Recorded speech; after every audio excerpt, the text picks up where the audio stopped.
তুরস্কের জনপ্রিয় ski resort হোটেলে আগুন লেগে ৬৬ জন নিহত হয়েছে। আহত হয়েছে অন্তত ৫১ জন।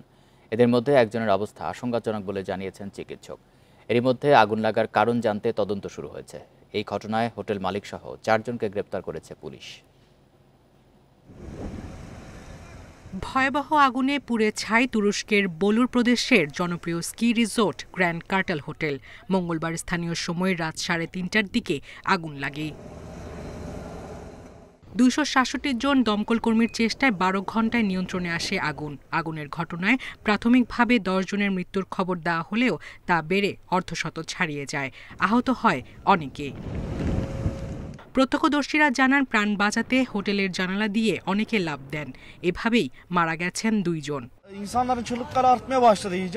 রাত ৩:৩০টার দিকে অনেকের চিৎকারে আমার ঘুম ভাঙে। বাইরে তাকিয়ে দেখি শুধু ধোঁয়া আর ধোঁয়া। আতঙ্কে একজন ১১ তলা থেকে লাফিয়ে পড়ল।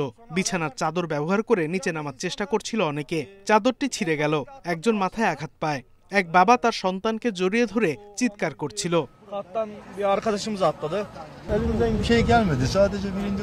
আমরা কি করব বুঝতে পারছিলাম না। নিচ তলায় অনেকগুলো বিছানা আমরা একসাথে করে দেই, যাতে কেউ লাফিয়ে পড়লে আঘাত না পায়। চারপাশে শুধু চিৎকার আর কান্নার শব্দ শোনা যাচ্ছিল। খুব অল্প সময়ে হোটেলটি পুড়ে ছারখার হয়ে গেল। ধারণা করা হচ্ছে হোটেলটির ৪র্থ তলার রেস্তোরাঁ থেকে আগুনের সূত্রপাত। পরে আগুন উপরের দিকে ছড়িয়ে পড়ে। আগুন লাগার কারণ অনুসন্ধানে ৬ সদস্যের তদন্ত কমিটি গঠন করা হয়েছে। অগ্নি নির্বাপন ব্যবস্থায় কোনো ঘাটতি ছিল কিনা জানা যায়নি।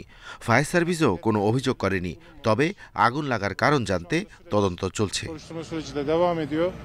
১২ তলা হোটেলটিতে ২৩৮ জন অতিথি ছিলেন। নিরাপত্তার স্বার্থে আশপাশের হোটেলের অতিথিদেরও সরিয়ে নেওয়া হয়েছে।